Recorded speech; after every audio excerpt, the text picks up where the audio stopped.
Hello everyone, welcome back to smart education.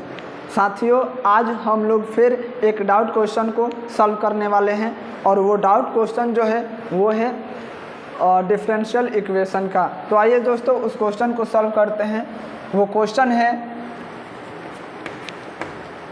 अवकल समीकरण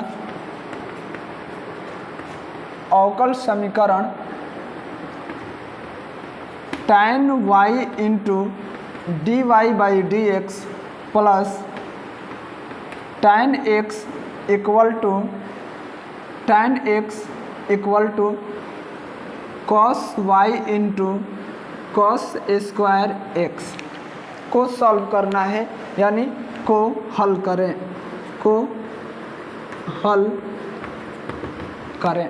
तो आइए दोस्तों इस क्वेश्चन को हम लोग सॉल्व करते हैं। तो सबसे पहला काम, इस क्वेश्चन को सॉल्व करने से पहले हमें देखना है कि यह जो है हमें हल ज्ञात करना है, और हल जो है हम लोग लीनियर इक्वेशन की सहायता से ज्ञात करते हैं, जिसमें जो शामिल होता है वो होता है समाकलन गुणांक होता है। तो आइए इस क्वेश्चन को सॉल्व करते हैं। चूँकि दोस्तों दिया है tan y by into D Y by D X plus tan x बराबर cos y into cos square x। इतना के बाद दोस्तों हम लोग एक छोटा सा काम करते हैं। ये जो cos y है ये मल्टीप्लाई में है, इधर आएगा तो डिवाइड में हो जाएगा। तो इतना के बाद इधर आएगा तो ये हो जाएगा tan y by cos y into D Y by D X plus यहाँ पर भी हो जाएगा tan x by cos y equal to cos square x।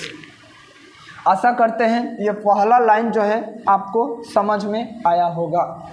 इतना के बाद हम लोग जानते हैं कि 1 बाई कॉस जो होता है वो होता है सेक x। अगर x रहे तो x, y है तो y हो जाएगा। तो नीचे से जब कॉस ऊपर जाएगा तो ये सेक y में बदल जाएगा, और tan y है तो tan y into D Y by D X plus cos y है, नीचे से ऊपर जाएगा तो sec y into tan x है तो tan x बराबर हो जाएगा cos स्क्वायर x। इतना के बाद दोस्तों हम लोगों को पुट करने की ज़रूरत पड़ेगी। वो ज़रूरत क्या है? सेक y को पुट करना। तो जब सेक y को पुट करेंगे, सेक y बराबर t माने v माने k माने p माने कुछ भी मान सकते हैं, तो मान कर चलते हैं हम लोग t।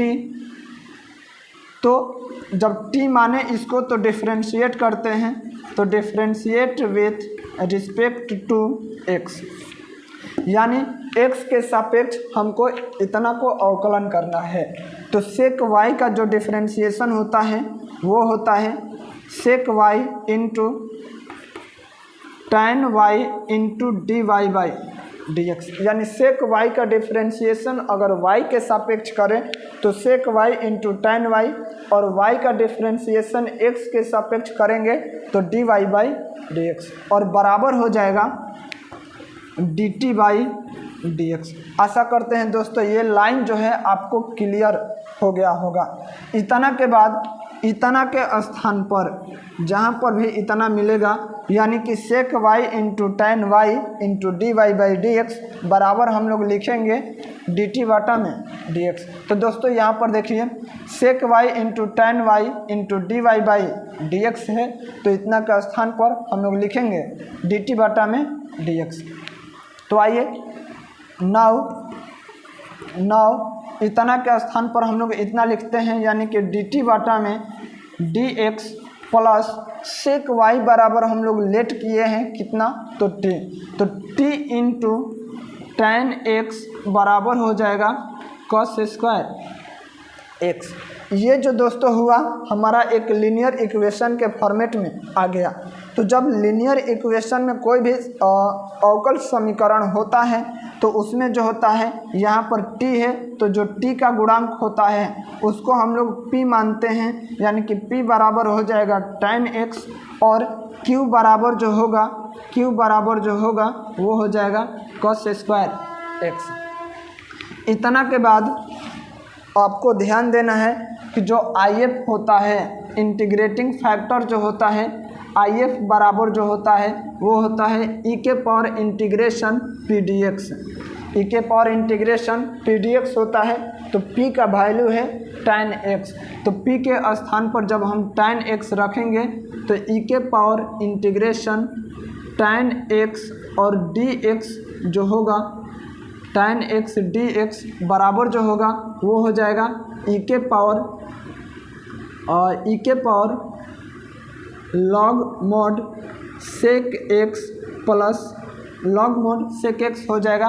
और जब e के पावर log sec x है तो e के पावर एक फार्मूला होता है, जैसे a के power log x to the base a, यानी ये दोनों मिलता है तो उस कंडीशन में इसका जो वैल्यू होता है x होता है। ये दोनों मिलेगा तो उसका वैल्यू x होता है। तो यहाँ पर e है और यहाँ पर log है, तो यहाँ पर log के बेस में कुछ भी नहीं रहे हैं तो उस कंडीशन में मानकर चलना है कि e जो है छुपा हुआ है। तो आशा करते हैं कि इसका जो फाइनली वैल्यू जो होगा यानी कि IF बराबर जो होगा sec x हो जाएगा। इतना के बाद दोस्तों हमें हल ज्ञात करना है। तो अवकल समीकरण का जब हल ज्ञात करेंगे, अवकल समीकरण का हल जब ज्ञात करेंगे तो अवकल समीकरण का हल का जो फॉर्मूला होता है वो होता है और t इंटू IF, यहाँ पर t है, यहाँ पर t लेट किए हैं, t है तो t इंटू IF और बराबर हो जाएगा integration q into IF into dx। तो t सेम टू सेम रहेगा। IF का वैल्यू आया है दोस्तों sec x, तो यहाँ पर sec x बराबर इंटीग्रेशन q का जो वैल्यू है वो है cos स्क्वायर x, तो ये हो जाएगा cos स्क्वायर x और IF का जो वैल्यू आया है वो है sec x, तो sec x और dx। इतना के बाद ये तो सेम रहेगा यानी कि t इंटू sec x बराबर, अगर इसको यानी sec को नीचे लाएंगे तो ये cos में कन्वर्ट हो जाएगा, यानी कि एक स्टेप इसको काटते हैं तो इंटीग्रेशन है तो इंटीग्रेशन cos स्क्वायर x है तो cos square x into sec x है। अगर इसको cos में बदलें तो 1/cos x हो जाएगा, इतना से स्क्वायर कैंसिल और dx बचेगा। यानी कुल मिलाकर देखा जाए तो इतना के स्थान पर सिर्फ cos x बचेगा। तो यहाँ पर लिख लेते हैं integration cos x into dx।